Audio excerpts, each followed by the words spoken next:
Welcome to the Five-Week Linguist Show. If you want to learn a language or you teach a language, you've come to the right place. Join Janina each week for tips, resources, and advice for making engaging language learning happen anytime, anywhere.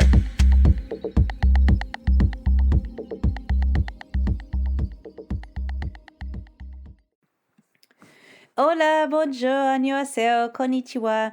Welcome to the Five-Week Linguist Show. This week I wanted to talk about moving through the intermediate range or the B range. So as a quick review, I've put down below the path to fluency, and it's really just a graphic that was made from some notes I did when I was training in language proficiency rating some years ago. And it only deals with the Common European Framework for Reference A, B, and C, or the ACTFL Novice, Intermediate, and Advanced. So I'm very partial to the ACTFL range, not just because I'm American, but rather I think they do a really good job of really distinguishing these different levels. And I think it's really helpful for people in learning how to assess themselves. And in my case, I'm a language teacher, so being able to assess my students to be able to help move them forward. It makes the path much clearer. Last week we talked about going from novice A, from not knowing anything to being able to make your own sentences. And this week I wanted to talk about starting at that level and going up to the paragraph level and how to do it. So with that novice A level, you can move through that really pretty quickly. And it takes probably, I would say, about twice as long to move through the level where you're kind of making your own sentences and you're working up to paragraph level.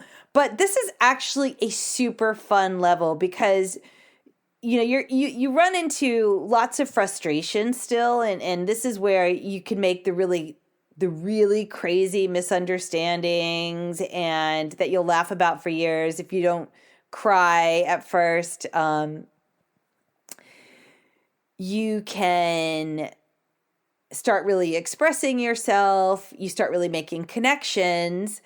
So while it takes twice as long to move through this level, it's actually super rewarding. So what this level looks like at the beginning is choppy sentences. That as a learner, you can make choppy sentences.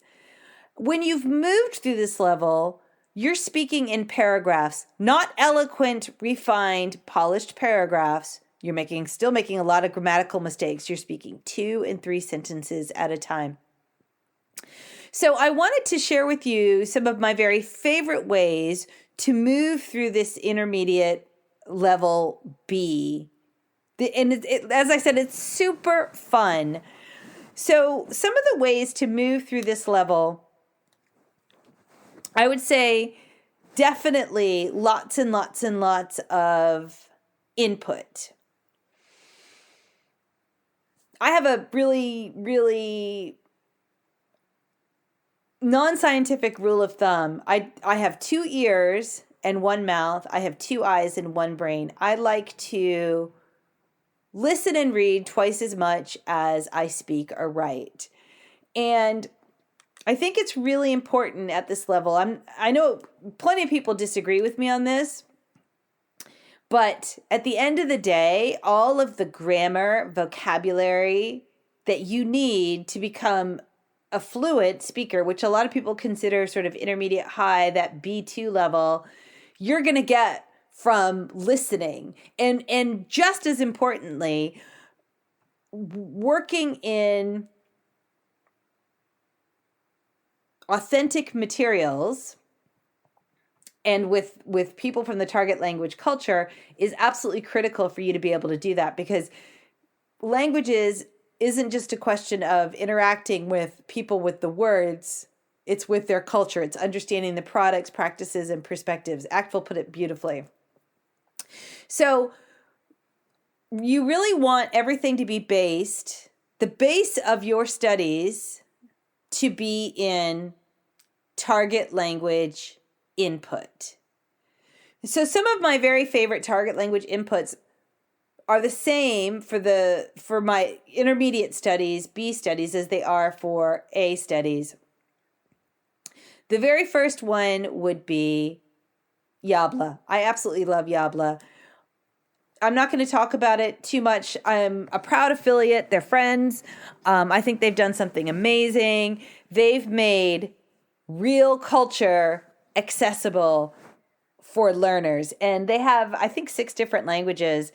But if they don't, and they've got games and it makes flashcards and it is a really powerful way to learn. And again, bringing that culture to you. If you don't have access to that, I would definitely say spend some time on Netflix, right? Netflix for language learning. A really powerful tool. It's not specifically made for language learners like Yabla is, so it's not as powerful, but it definitely works, and it has there's access to more languages than just the 6 on Yabla. The next tool that I want to talk about is YouTube. It's the largest search engine in the world, and whatever language you're learning, there are grammar tutorials, etc. There's things specifically for language learners in all different kinds of languages, but more importantly, there's content from the world that you want to access. So think cooking tutorials if you're learning French or any language for that matter. There's TV programs, there's documentaries, there's telenovelas, there's you name it. There's exercise videos. Get on there, right? So you want a lot of that input. Another place that I would say to get input is reading. Read. I've talked about this. I talk about this repeatedly because it works. Read like crazy in the target language. But I think one of the challenges is actually getting your hands on target language, good target language reading. And I love ReadLang. It's a Chrome extension, and you sign up and you let it know what languages you're learning, and they have a sort of free and a premium, and it makes flashcards, etc. And I like some of the tools that it uses to help you read, but the thing that I really love the most about it is the tools, the content that it gives you. It gives you authentic newspapers and magazines, right? Which is going to bring you to even more of that content. So definitely I spend a lot of time there, right? In that input. And what's really great about it is that it works. It's a really simple way to get grammar and vocabulary. The American Council on the Teaching of Foreign Languages talks a lot about the different modes of communication. I think they've put it really beautifully. They talk about, we have the interpretive mode, so learning through listening and reading. There's the presentational mode where you're speaking, one person is speaking, and then there's the interpersonal mode where you're going back and forth. So just because you're not speaking does not mean that you're not learning. So spending that time in input in the language is really powerful, and it works. However, to really accelerate that process, you need to have some output. So some of the other ways that I spend my time at the B level in particular is I really try to take advantage of speaking to myself. I get my phone, and once a week I talk. It's silly. I've shared them in some other blog posts. The content is not important. I make lots of mistakes, but the point is, when you're talking, not only are you getting more comfortable with talking, you're working through a lot of those mistakes. And that's what you need to do to get to the good stuff. And it really helps if A, you're too shy to speak to a native speaker, and B, you don't necessarily have time to book a lesson with a native speaker a few times a week. Maybe you're only doing that, 4 times a month. Maybe your schedule just doesn't permit that. This is still speaking practice. The next thing is Italki.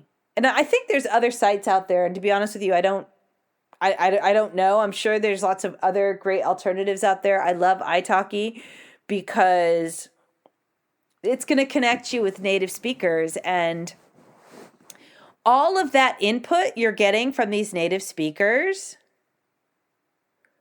you're going to understand. That's going to become your output. That will eventually become your output. So as you're trying to work through things and you're trying to work through your gaps, you will be doing lots and lots and lots of problem solving. And you'll figure out, I need to know this, I need to know that. It's really the quick way to accelerate your progress. And Benny Lewis loves working with Italki, and he does it early on. This is a huge secret. So you want to get through there fast? Do Italki. Some of the things that I've done through the intermediate level have been to read personality quizzes in French. I've done daily Italki lessons instead of going to Italy last summer because of the pandemic.